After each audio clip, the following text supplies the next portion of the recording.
A single second too long can now hand the opposing team a scoring chance. Since this season, a goalkeeper who holds onto the ball for too long no longer just gives away a free kick. He gives away a corner, straight into the box.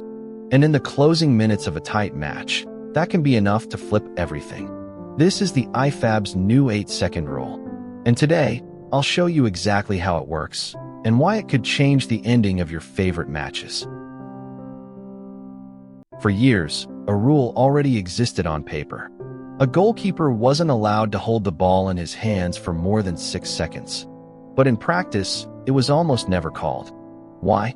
Because the penalty, an indirect free kick inside the box, was cumbersome to set up, and referees were reluctant to award it for a few extra seconds.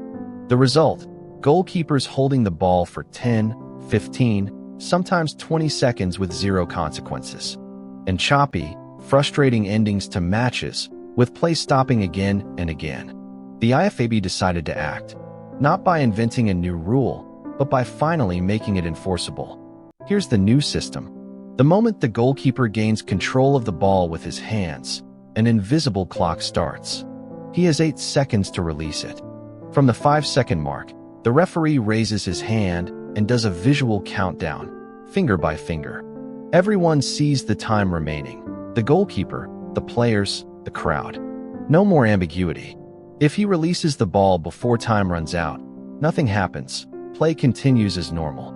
If he goes over 8 seconds, corner kick for the opposing team. No warning. No complicated free kick to organize.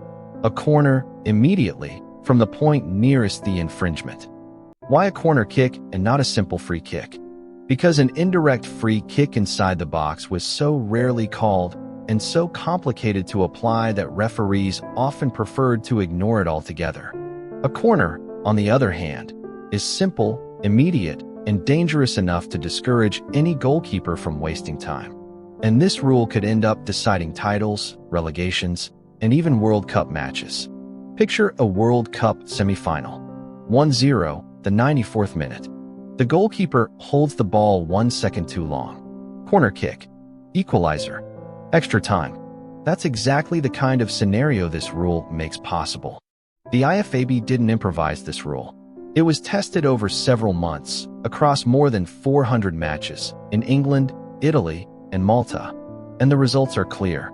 In Malta, across 179 matches played under the new rule, not a single goalkeeper went over 8 seconds. Not one. Across all 400-plus trial matches, only 4 infringements were penalized.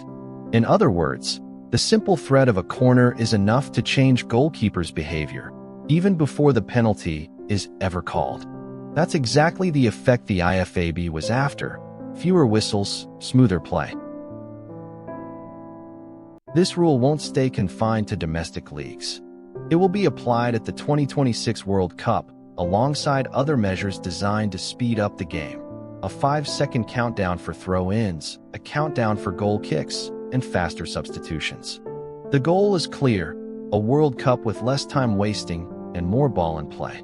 So if you're watching the World Cup this summer, keep an eye on the goalkeepers. The margin for error has never been this thin. So, good idea or bad idea? Some see a rule that makes football more dynamic. Others think it puts unfair pressure on goalkeepers. But here's the most surprising part.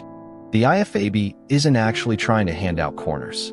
Its goal is for goalkeepers to fear the corner so much that no corner ever needs to be called at all. And if it works the way it did in Malta, the paradox is incredible. The best proof of its success might be that we almost never see the penalty applied. So, will this rule make football better, or just create new controversies? Let me know in the comments, and subscribe so you don't miss the rules that are changing the game.